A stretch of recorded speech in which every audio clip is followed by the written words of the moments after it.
أعوذ بالله السميع العليم من الشيطان اللعين الرجيم. بسم الله الرحمن الرحيم. الحمد لله رب العالمين، والصلاة والسلام على أشرف الأنبياء والمرسلين وأهل بيته الطيبين الطاهرين المعصومين المظلومين الغر الميامين الذين أذهب الله عنهم الرجس وطهرهم تطهيرا.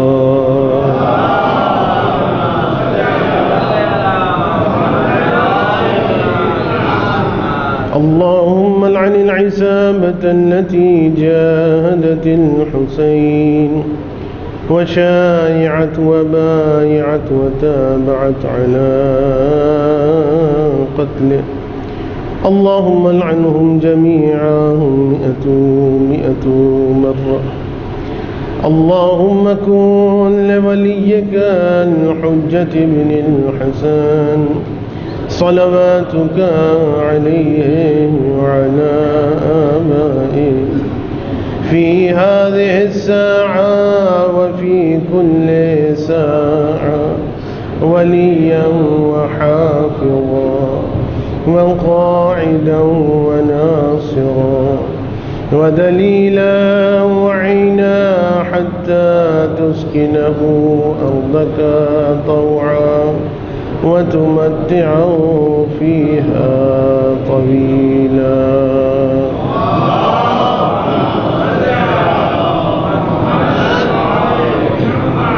رب اشرح لي صدري ويسر لي أمري واحلل عقدة من لساني يفقه قولي.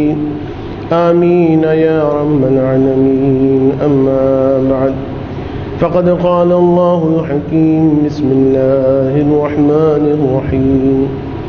ألف لام ميم. أحسب الناس أن يتركوا أن يقولوا آمنا وهم لا يفتنون. ولقد فتنا الذين من قبلهم فليعلمن الله الذين صدقوا وليعلمن الكاذبين. صلوات.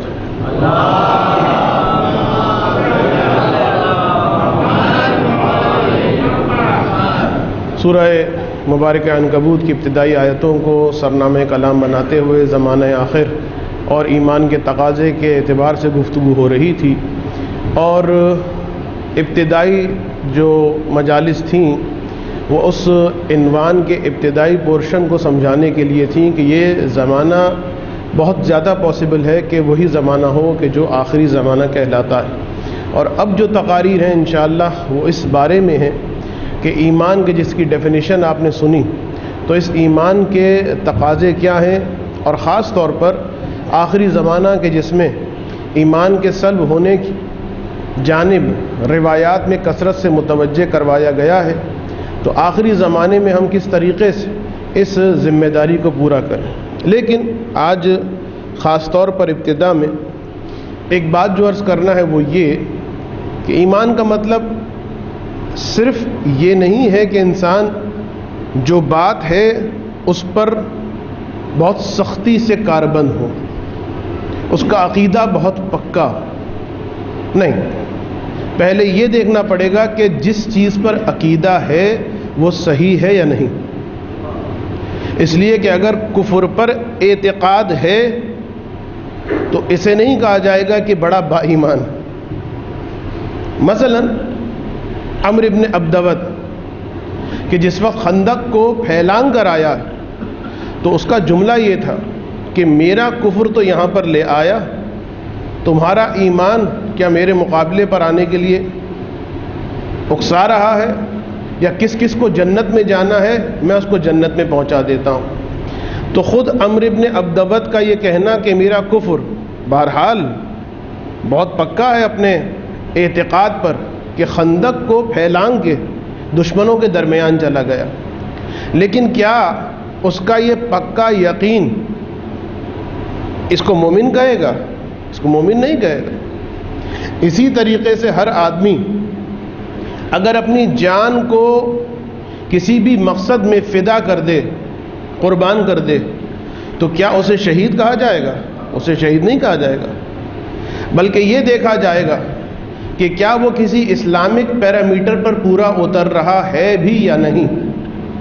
مثلا یہ جو خودکش حملے ہوتے ہیں، یہ خودکش حملے کرنے والے واقعاً دیکھا جائے تو بڑی بات کہ وہ بم باندھا ہے اور ایک مرتبہ اپنی جان کو قربان کرنے جا رہے ہیں، تو بڑی پکی بات، لیکن ان کا مسئلہ عمرو ابن عبدود کی مانند، اگر عمرو ابن عبدود کو یہ کہا جاتا کہ وہ مومن ہے، بڑا پکا تھا، تو وہ جو خودکش حملہ کرنے والے ہیں اس کا مطلب یہ ہے کہ وہ بھی مومن ہیں، اس لیے کہ بڑے پکے اپنی جان قربان کر رہے ہیں۔ تو کہنے کا مطلب یہ کہ پہلے یہ تو طے ہو جائے کہ کسی پیرامیٹر پر کم سے کم کسی اسلامی فرقے کے مطابق اگر کوئی ادعا یہ کر رہا ہے کہ یہ ساری جد و جہد ہم اس لیے کر رہے ہیں کہ اسلامی نظام قائم ہو جائے، یہ بات کی جاتی ہے کہ ایک اسلامک حکومت جو ہے وہ قائم ہو جائے، تو بھائی اسلامک حکومت اگر قائم کرنی ہے تو اسلام ان فرقوں اور ان مکاتب فکر کے درمیان بٹا ہوا ہے، ان میں سے کسی ایک کو تو فالو کیجیے۔ اور اب تو مسئلہ یہ، اور دیگر فرقے اور دیگر مکاتب سبھی اس کی مذمت کر رہے تھے، سبھی اس کو کفر کہہ رہے تھے، سبھی اس کو حرام کہہ رہے تھے، اور مکتب جعفریہ نے تو بہت پہلے کہہ دیا تھا کہ یہ جو خودکش حملے ہوتے ہیں یہ سراسر حرام اور یہ خودکشی اور یہ بلکہ کفر تک لے جاتا ہے۔ اور اب تو مفتی اعظم سعودی عرب کا بھی فتویٰ آ گیا، اور ان کا کہنا یہ ہے کہ خودکش حملے کرنا حرام۔ یہ ہماری میڈیا کی ذمہ داری ہے کہ ایک فتوے کو بار بار وہ پیاز کی قیمت زیادہ ہو گئی، وہ آلو کی قیمت کم ہو گئی، وہ ڈالر زیادہ ہو گیا، وہ فلاں نے چھینک مار دی، وہ فلاں نزلے میں چلا گیا، اس کو تو بار بار پیش کیا جاتا ہے۔ لیکن یہ فتویٰ جو بہت اہم فتویٰ ہے مفتی اعظم سعودی عرب کا، جنہوں نے ببانگ دہل کہا ہے کہ جو بھی خودکش حملہ کرنے والے ہیں وہ سب کے سب حرام کام کر رہے ہیں۔ تو جب کوئی فرقہ اس بات کو جسٹیفائی نہیں کر رہا تو پھر آخر کون سی اسلامی حکومت قائم کرنے کے طرفیں ہیں؟ اسی لیے کہا جاتا ہے کہ وہ کہ جو خودکش حملے کر رہے ہیں ان کا اسلام سے کوئی تعلق نہیں ہے، بلکہ اسلام کے خلاف جو سازش کرنے والے ہیں یہ ان کے اعلی کار ہیں۔ ایک درود پڑھ دیں محمد و آل محمد۔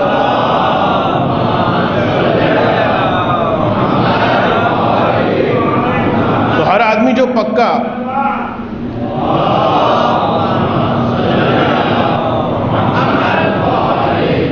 اپنے عقیدے پر ہو تو ایسا نہیں ہے کہ فوراً کہہ دیا جائے کہ یہ مومن ہے، جی نہیں، پہلے دیکھا جائے گا کہ وہ کافر ہے کہ نہیں ہے۔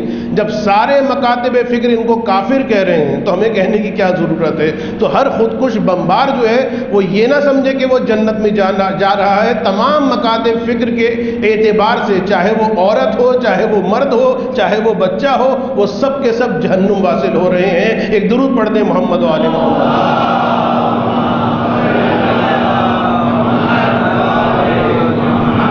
ہاں، جن کو یہ مار رہے ہیں، چاہے وہ حسین کے ماننے والے ہوں، عزادار ہوں یا عزادار نہ ہوں، مظلوم ہو، وہ انشاءاللہ العزیز شہید ہیں اور خدا کی بارگاہ میں انشاءاللہ العزیز مقبول ہوں گے۔ ایک مرتبہ اور درود پڑھ دے محمد و آل محمد۔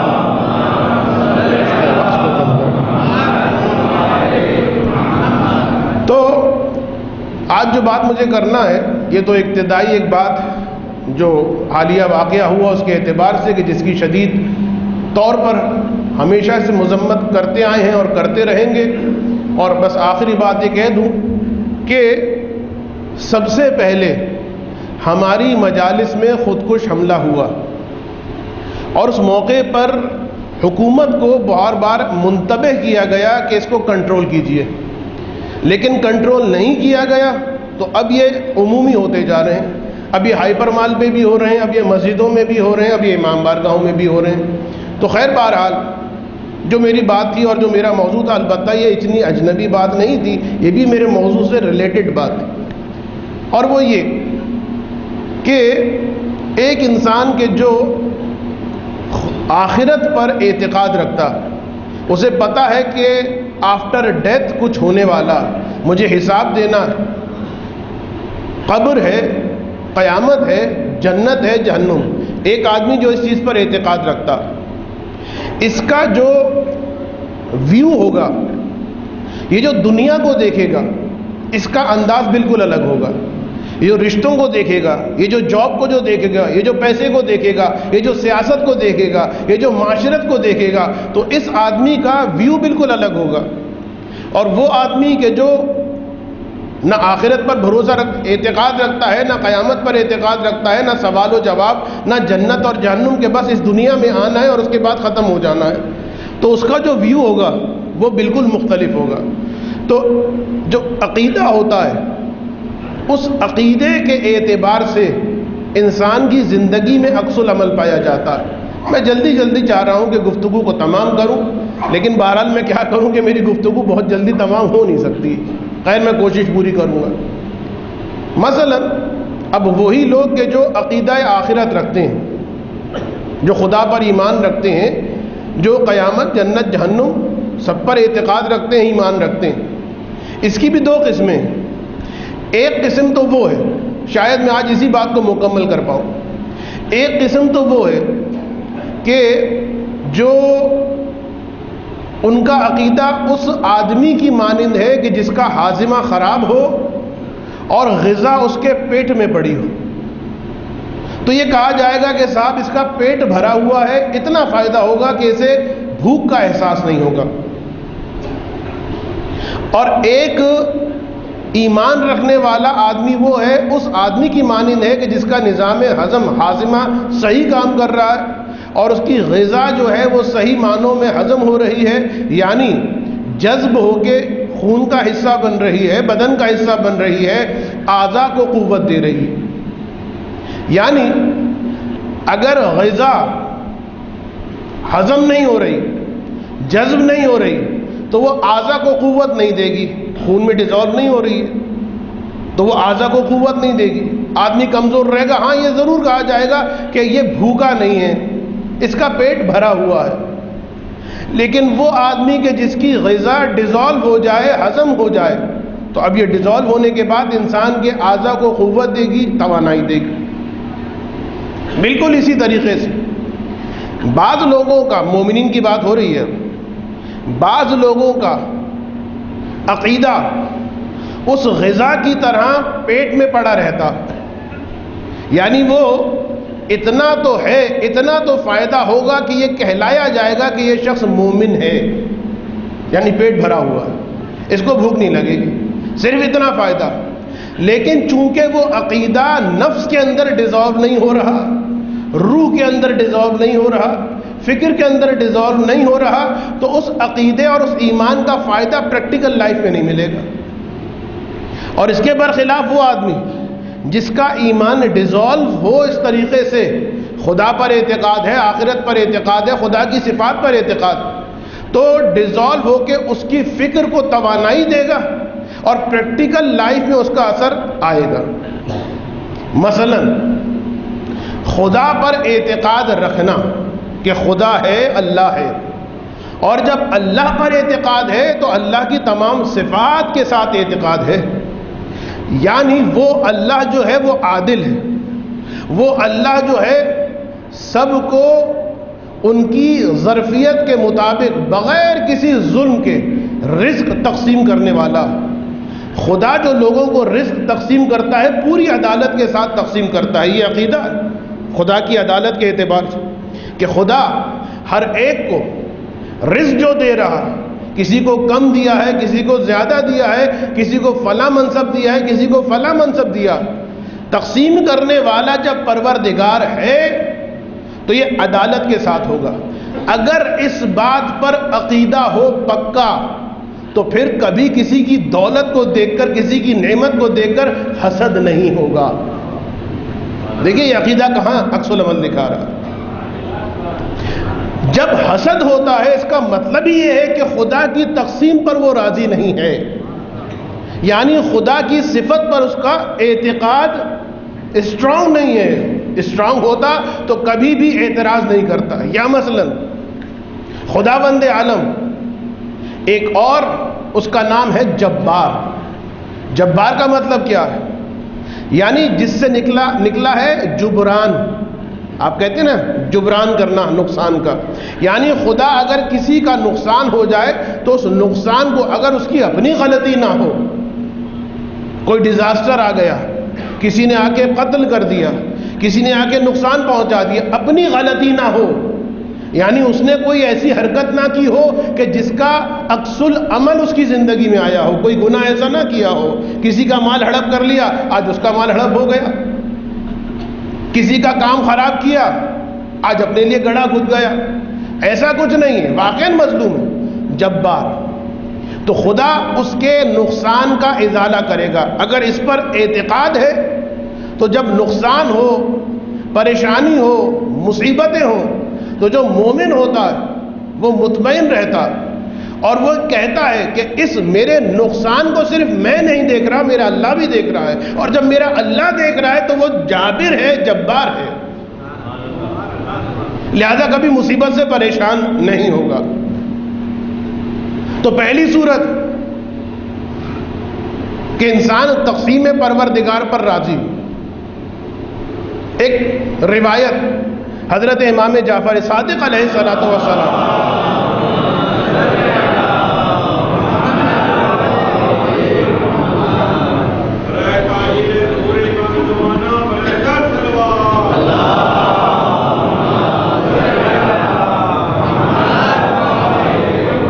امام فرماتے ہیں ان من ضعف الیقین، ایمان کے کم ہونے کی علامات میں سے کچھ علامتیں امام فرما رہے ہیں.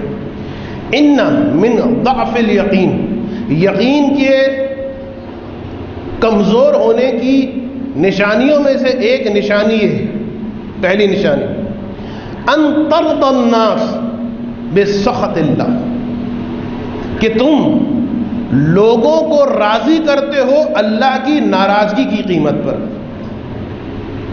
یہ بہت اہم ہے.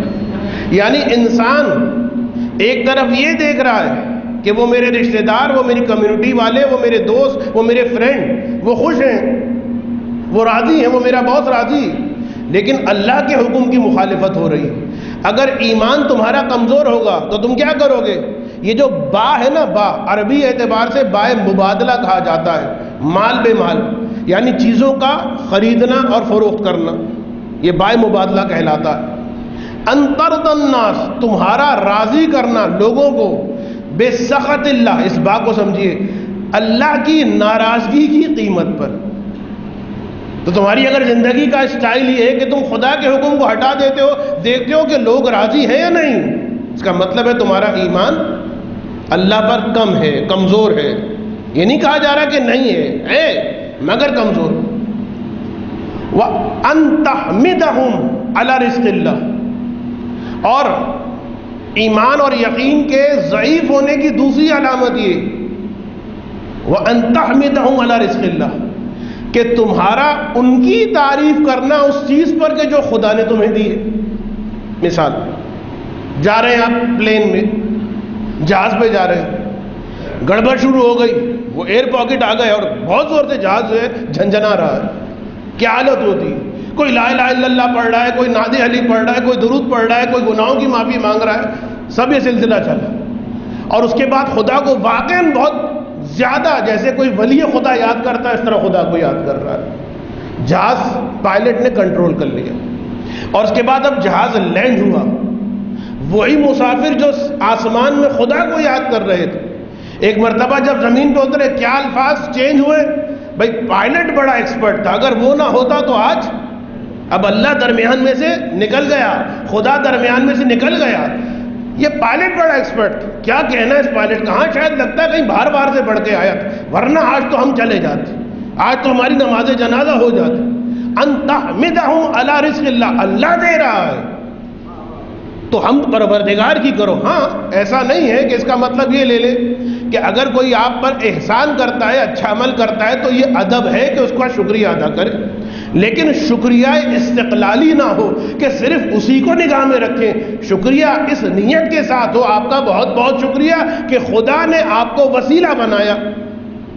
اب یہ کہنے کی ضرورت نہیں ہے کہ خدا نے آپ کو وسیلہ بنایا ہے، ورنہ تو آپ کی زبان ویسی تھک جائے گی، ڈاکٹر کے پاس جائیں گے، ڈاکٹر صاحب بہت بہت شکریہ، آپ نے ہمارا علاج بہت اچھا کر دیا، اس لیے کہ خدا نے آپ کو وسیلہ بنایا۔ آپ موچی کے پاس جا کے نہیں جائیں گے کہ بھائی تمہارا بہت بہت شکریہ، تم نے بڑی اچھی میری چپل جوڑ دی، اس لیے کہ خدا نے تم کو وسیلہ بنایا۔ تو جڑوا خدا رہا ہے، علاج خدا کروا رہا ہے، بچا خدا رہا ہے۔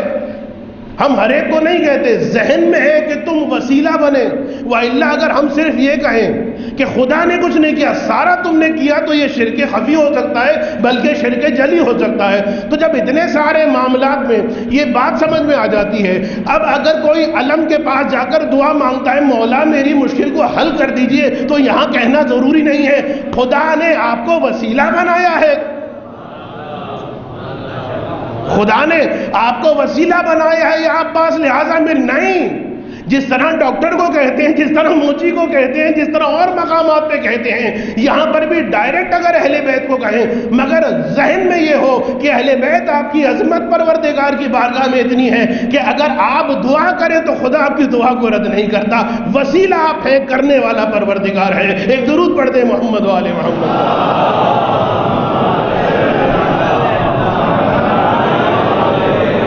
اور آخری بات، آخری علامت، ان من ضعف الیقین ان ترضى الناس بسخط اللہ وان تحمدهم على رزق اللہ۔ اور آخری بات، یہ بہت زیادہ شائع ہے اور بہت زیادہ کامن، وان تذمهم على ما لم يؤتك اللہ وان تذمهم۔ اور ایمان کی کمی کی علامتوں میں سے ایک علامت یہ ہے ان تذمهم، تمہارا لوگوں کی مذمت کرنا کس چیز پر، علی ما لم یؤتک اللہ، اس چیز پر کہ جو خدا نے ان کو دی ہے تمہیں نہیں دی۔ میں مثال دے دیتا ہوں، مثلا ایک جنرل وارڈ، سپوز کہ 3 بیڈ لگے ہوئے ہیں، 3 مریض، ڈاکٹر صاحب اندر آئے اور آنے کے بعد انہوں نے مریضوں کا مشاہدہ کیا، معائنہ کیا، اور اس کے بعد سسٹر کو کہہ دیا کہ بھائی ان کو یہ دوائیاں دینی اور یہ خوراک کھلانی۔ ڈاکٹر صاحب چلے گئے، کھانے کا ٹائم ہوا، دروازہ کھلا، وہ کھانے کی ٹیبل جو ہے ایک مرتبہ آئی، اب یہ 3 بیڈ پر 3 لوگ لیٹے ہوئے، ایک آدمی کے سامنے کھانا، دوسرے آدمی کے سامنے کھانا، تیسرے آدمی کے سامنے کھانا۔ پہلے آدمی کے سامنے جو کھانا اور ہٹایا گیا، مرغ مسلم، بریانی، کباب، کوفتے، البتہ ایسا تو ہوتا نہیں ہاسپٹل میں، لیکن میں مثال دے رہا ہوں آپ کو، اور دوسری جو بیڈ کے پاس ٹیبل اور کھانا کھولا، تو بہرحال اس سے زیادہ بہت اچھا نہیں لیکن اس سے کمتر بھی نہیں، مناسب کھانا، سالن، گوشت، روٹی وغیرہ۔ اور وہ جو آخری بیڈ تھا، اب انہوں نے دیکھا ان کو بریانی ملی، ان کو کباب ملے، تو ہمیں بھی کچھ چرگا بروس وغیرہ ٹائپ کی چیز ملے۔ اب انہوں نے جب ڈھکنا اٹھایا، کیا نکلا؟ سوپ اور ایک سوکھی روٹی منہ چڑھا رہی، وہ بھی براؤن بریڈ۔ اب یہ صاحب دیکھیے، بہت بہت مناسب مثال ہوگا کیا اگر یہ جاہل ہوں، اگر یہ معرفت نہ رکھتے ہوں تو ہوگا کیا؟ یہ شور مچائے گا، ارے بھائی جتنے پیسے انہوں نے دیے میں نے بھی دیے ہیں، ان کو کباب کھلائے جا رہے ہیں، بریانی کھلائی جا رہی ہے، مجھے سوپ پہ ٹرکایا جا رہا ہے، یہ ظلم ہو رہا ہے میرے ساتھ۔ اور وہ غصہ کرے گا کن پر؟ ان لوگوں پر کہ جو بریانی کھا رہے ہیں، جو کباب کھا رہے ہیں، اپنے ساتھ والے بیڈ سے حسد کرے گا۔ کیوں کرے گا؟ اس لیے کہ اگر اسے پتا ہوتا کہ جو ڈاکٹر ہے وہ تم سے کوئی ذاتی دشمنی نہیں رکھتا، ڈاکٹر نے تشخیص دی ہے، اس کو اتنا ملے گا، اس کو اتنا ملے گا، تم کو اتنا ملے گا، اگر جو ان کو مل رہا ہے تم کو دیا جائے تو تم مر جاؤ گے۔ میں کیا کہہ رہا ہوں؟ اور جو تم کو دیا جا رہا ہے ان کو دے دیا جائے تو وہ ویک پڑ جائیں گے، کمزور ہو جائیں گے، ان کی بیماریاں بڑھ جائیں گی۔ تو جو جانتا ہے کہ ڈاکٹر پڑھا لکھا ہے، جعلی ڈاکٹر نہیں ہے، صحیح تشخیص دینے والا ہے، یعنی جس کو ڈاکٹر کے صحیح ہونے پر ایمان ہوگا، وہ صبر کر کے بیٹھا رہے گا، پھر وہ حسد نہیں کرے گا، پھر وہ بے چینی نہیں کرے گا۔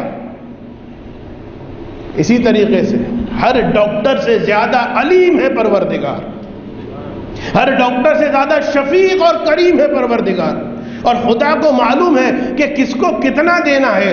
آج جو ان کو زیادہ دیا ہوا ہے ایک حکمت ہے، ایک مصلحت ہے، اور ان کو جو کم دیا ہوا ہے اور وہ جو پریشان ہو رہے ہیں ہمیں نہیں دیا، تزمہم، بلکہ مذمت کرے گا دوسروں کی، یہ جو ان کو اتنا مل گیا نا ہمیں پتہ ہے اوپر کی کمائی ہے۔ ان تزمہم علی ما لم یؤتک اللہ، جو اللہ نے اسے نہیں دیا انہیں دے دیا، تو ان کی برائیاں، ان کی مذمت، ان سے حسد۔ ہمیں پتہ ہے کہ ان کو اوپر سے مال مل رہا ہے، تو جو خدا کے اوپر بھروسہ کرے گا کہ جو خدا ہے اگر ان کو دے دیتا تو خدا جانتا ہے آج عزاداری ہو رہی ہے، آج مجلسیں ہو جاتی ہیں، آج اہل بیت کو کچھ سمجھا جاتا ہے، لیکن ان کی ظرفیت ابھی اتنی نہیں ہے کہ ان کو پیسہ دے دیا جائے، ان کو مال دے دیا جائے، ان کو منصب دے دیا جائے، تو عجب نہیں اہل بیت ہی کو کچھ نہ سمجھے۔ کتنے ہی ایسے لوگ ہیں جو عزاداری کے بارے میں اسی قسم کی باتیں کرتے ہوئے بہت کم ہیں، لیکن ہیں۔ خیر چھوڑ دیجئے، اس تفصیل میں مجھے نہیں جانا۔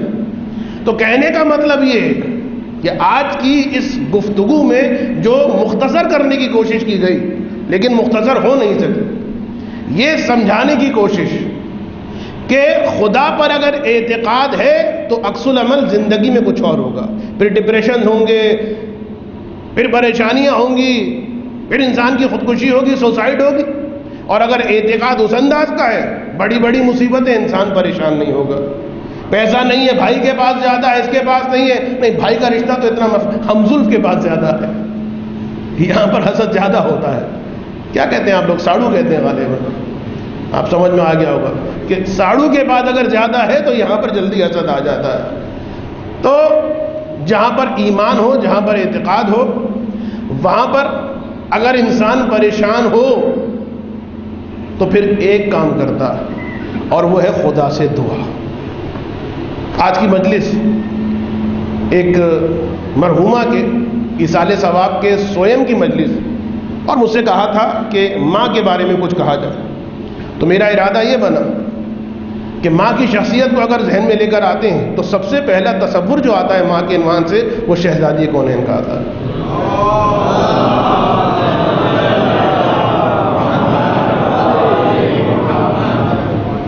تو انسان جب معرفت والا ہوتا، پریشانی آتی ہے تو وہ خدا کی بارگاہ میں دعا کرتا ہے۔ رسول کے انتقال کے ایک ہفتے بعد تک شہزادی گھر سے باہر نہیں نکلی،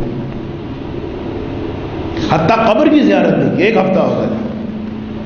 ایک ہفتے کے بعد شہزادی بیت الشرف سے آئیں، لیکن عالم یہ ہے سر پہ پٹی بندھی ہوئی ہے، کمر جھکی ہوئی ہے، ہاتھ میں عصا۔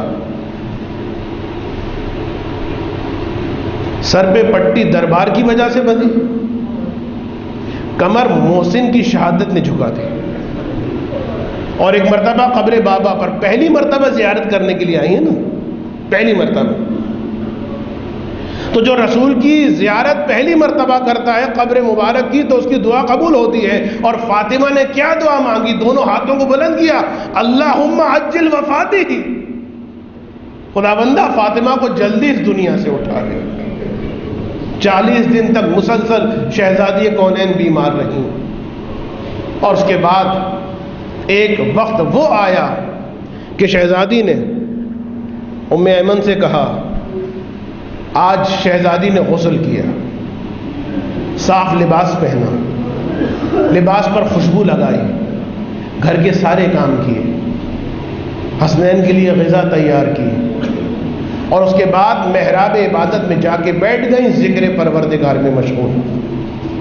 ام ایمن، جب تک میں خدا کا ذکر کرتی رہوں تمہیں آواز آتی رہے، سمجھ لینا کہ تمہاری شہزادی تمہارے پاس اور تمہارے درمیان ہے۔ جس وقت یہ ذکر ختم ہو جائے سمجھ لینا کہ اب فاطمہ اس دنیا میں نہیں ہے۔ بس ایک مرتبہ ام ایمن کان لگا کے بیٹھ گئی، ایک وقت وہ آیا کہ شہزادی کی عبادت کی، تسبیحات کی آواز آنا بند ہو گئی، گھبرا کے ام ایمن گئی، اب جو کاندھا ہلایا کہا انا للہ وَإِنَّا إِلَيْهِ رَاجِعُونَ۔ اور ادھر حسنین جو نانا کی قبر پہ بیٹھے ہوئے، ایک مرتبہ غیب سے آواز آتی ہے، اے حسن و حسین تم یہاں بیٹھے ہو؟ ارے تمہاری ماں فاطمہ کا انتقال ہو گیا۔ بچے ایک مرتبہ روتے ہوئے چلے، اور اس کے بعد جب گھر میں پہنچے ام ایمن کہتی کہ اے بچوں غذا کھا لو۔ بچے کہتے ہیں کہ آپ نے کبھی یہ دیکھا ہے کہ ہم نے اپنی مادر کے بغیر غذا کھائی ہو؟ ہماری ماں کہاں؟ اور پھر جب ماں کی شہادت کا پتہ چلا، بچے روتے ہوئے باپ کے پاس چلے اور یہ کہتے ہوئے چلے، واہ محمدہ واہ جدہ قد جدد لنا موتک اس ماتت امنا، اے ہمارے نانا آج ہماری وہ مصیبت کہ جب آپ اس دنیا سے گئے تھے تازہ ہو گئی، اس لیے کہ آج ہماری ماں ہمیں چھوڑ کے چلی گئی۔ بس بچے روتے ہوئے علی کی خدمت میں گئے، علی کو فاطمہ کی شہادت کی خبر دی۔ بیت الاحزان کا جملہ کہ صبر کا پہاڑ علی، بہت صبر کرنے والا جملہ ہے تاریخ کا۔ شہزادی کی شہادت سنتے ہی علی ایک مرتبہ زمین پر بے ہوش ہو کے گر گئے۔ یہ عام بات نہیں ہے، یہ معمولی بات نہیں ہے، اس لیے کہ علی نے شہادت فاطمہ کے بعد بھی اور پہلے بھی یہ کہا تھا، نعم العون علی طاعت اللہ، فاطمہ بہترین مددگار ہے خداوند عالم کی اطاعت کے لیے۔ اور ایک جملہ اگر آپ سمجھ سکیں اس کی تکلیف کو، اس کی مصیبت کو، اس کی اذیت کو، کہ علی کے گھر میں وہ جو کنواں تھا کہ جس میں جا جا کر علی پھر چیخ چیخ کے باتیں کیا کرتے تھے، فاطمہ کی شہادت کے بعد یہ سلسلہ شروع ہوا ہے۔ اس لیے کہ فاطمہ جب زندہ تھیں تو علی اپنے علم کو منتقل کیا کرتے تھے، علی اپنے علم کی باتیں کیا کرتے تھے، اپنے سینے کا بوجھ ہلکا کیا کرتے تھے، لیکن اب فاطمہ چلی گئی ہیں تو علی کا یہ جملہ ہے، فاطمہ اتنا بتائیے آپ کے جانے کے بعد اب علی کس سے اپنا غم بیان کرے گا؟ اجرکم اللہ۔ بس آخری جملے، ایک مرتبہ علی نے فاطمہ کے کفن کو تیار کیا، فاطمہ کو غسل دینے کے دوران وہ مصیبت کہ علی کا چیخنا، ام ایمن کا پوچھنا، یا علی کیوں رو رہے ہیں؟ تو فرمایا فاطمہ نے مجھے کبھی بتایا نہیں۔ ارے ٹوٹی ہوئی پسلیوں کے ساتھ، ٹوٹی ہوئی پسلیوں کے ساتھ فاطمہ زندگی گزارتی رہی۔ بس ایک مرتبہ کفن تیار ہوا، جنازہ اٹھنے والا ہے، علی کہتے ہیں اے بچوں، اے حسن، اے حسین، اے زینب، اے ام کلثوم، آؤ تمہاری ماں جانے والی ہے، اس کو الوداع کر لو۔ میں اتنا سننا تھا، جناب زینب و جناب ام کلثوم ماں کے سرہانے آگے گریا کرتی، آقا حسن ماں کی پائندے پہ آگے گریا کرتے ہیں، اور آقا حسین دور کھڑے یہ منظر دیکھ رہے ہیں۔ کسی نے کہا بیٹا حسین تم آگے کیوں نہیں آ رہے؟ تو حسین نے ایک جواب دیا، کیسے آؤں؟ اس لیے کہ جب بھی آتا تھا ماں کے پاس تو ماں ایک مرتبہ میرے لیے اپنے دونوں ہاتھوں کو پھیلاتی تھی، آج حسین آ گیا ہے، عجیب بات ہے میری ماں ہاتھ نہیں پھیلا رہی، جب تک ہاتھ نہیں پھیلائے گی حسین اپنی ماں کے پاس نہیں جائے گا۔ بہار الانوار کے جملے مولا علی روایت کر رہے ہیں، واللہ میں نے دیکھا بندے کفن کھلے، دو ہاتھ برآمد ہوئے، حسین گئے ماں سے لپٹے اور ایک مرتبہ گریہ کرنا شروع کیا، ایسا گریا کہ علی کو یہ آواز آئی، اے علی حسین کو اپنی ماں سے فاطمہ سے جدا کر دیجئے، اس لیے کہ حسین کا یہ گریا آسمان کے فرشتوں نے عبادتیں چھوڑ دی ہیں، حوروں نے اپنے بال بکھرا دیے ہیں، یا علی حسین کو فاطمہ سے جدا کر دیجئے۔ بس ایک مرتبہ علی آگے بڑھے، حسین کو جدا کیا۔ ارے علی جیسا شفیق باپ بڑی محبت سے حسین کو ماں سے جدا کیا ہوگا۔ میں کہوں گا آقا حسین یہ آپ کی یتیمی ہے، لیکن ابھی پیار کرنے والا باپ موجود ہے۔ ارے لاشے سے بڑی محبت سے جدا کیا گیا ہے، لیکن میں کیا کروں، ایک یتیمہ ایسی ہے 3-4 برس کی بچی سکینہ، ارے اس کو اپنے بابا کے لاشے سے اس طرح پیار سے نہیں ہٹایا گیا۔ ارے شمر آگے بڑھتا ہے، کوئی تازیانہ مارتا ہے، کوئی تماچے مارتا ہے، سکینہ یتیم ہو گئی۔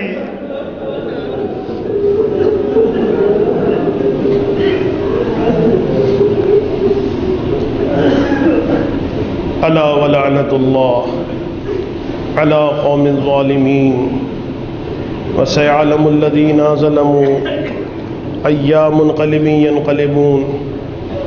یا رب الحسین بحق الحسین ارزقنا معرفت الحسین وزیارت الحسین وشفاعت الحسین واشف صدر الحسین بظہور الحجت القائم علیہم السلام۔ الہی بحق زہرا وابیہا وبعلہا وبنیہا والسر المستودع فیہا، پروردگارہ ہمارے اس توسل کو اپنی بارگاہ میں قبول فرما۔